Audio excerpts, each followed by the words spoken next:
Sometimes the smallest creatures can teach us the greatest lessons. In the Quran, there is a remarkable story where a tiny ant becomes the center of attention in the life of a mighty king and prophet. This is found in Surah An-Naml, the Ant, the 27th chapter of the Quran. While the surah covers many stories of prophets, miracles, and divine signs, one of its most famous moments is the story of Prophet Solomon, known as Sulaiman in Arabic, and his interaction with an ant. What seems like a simple detail turns out to be a timeless lesson in humility, gratitude, and awareness of God.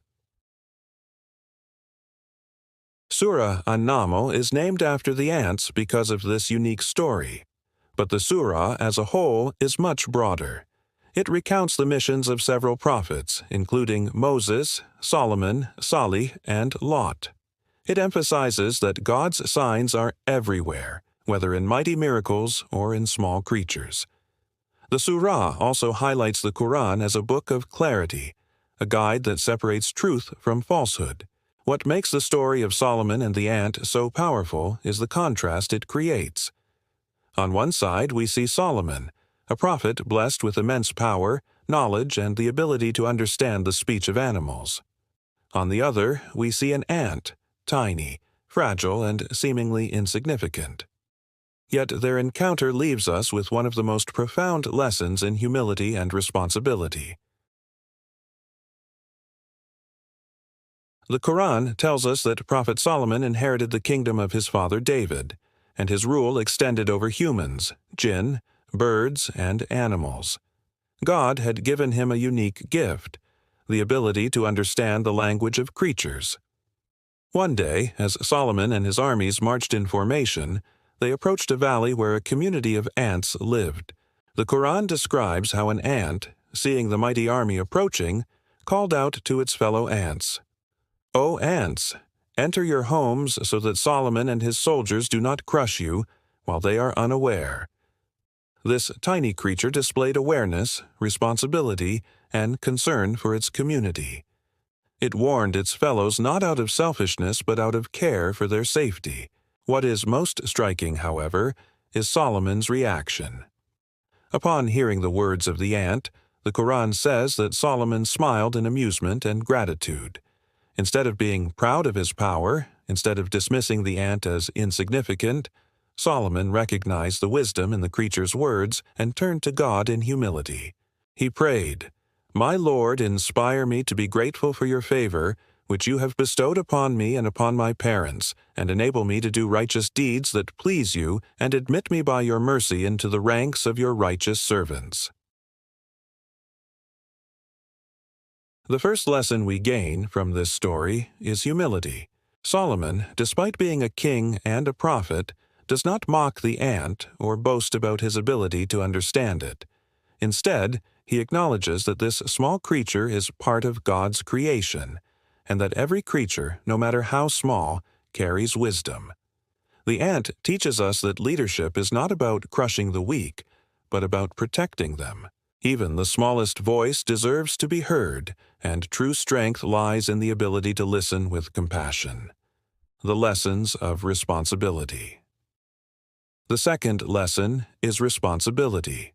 The ant displayed a sense of duty toward its community. It did not wait for disaster to strike, nor did it think only of itself. By warning the others, it showed foresight and collective concern. This reflects a moral principle that even the weakest among us can contribute to the well-being of the community. For Solomon, this was also a reminder of his own responsibility. As a ruler, blessed with immense power, he was reminded that his duty was to protect, not to harm, even unintentionally. Power without responsibility can lead to arrogance, but power with awareness leads to justice. The third lesson is gratitude.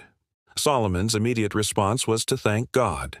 He recognized that his ability to understand the ant, his kingdom, and his wisdom were not his own achievements, but gifts from God. Gratitude kept him humble, and humility kept him close to God. This is a timeless lesson for us. No matter how big or small our blessings are, gratitude transforms them into opportunities for goodness. Gratitude reminds us that knowledge, influence, and resources are not for pride, but for service. In today's world, the story of the ant remains deeply relevant. We live in societies where strength is often admired, while the weak are overlooked. The story challenges us to pay attention to the ants in our lives, the voices that are small, marginalized, or ignored. Sometimes wisdom comes not from the powerful, but from those we least expect. It also reminds us to lead with humility. Whether we are leaders in families, workplaces, or communities, true leadership is about listening, protecting, and serving. Just as Solomon listened to the ant, we must learn to listen to those who may not have loud voices but whose words carry wisdom. Finally, the story calls us to gratitude. In a culture that often celebrates self-sufficiency, this story humbles us. Our talents, opportunities, and resources are gifts. Recognizing them as gifts leads us to use them responsibly, with care for others and with awareness of God. The story of Solomon and the ant is more than a charming anecdote. It is a profound reminder that wisdom is not limited by size or status.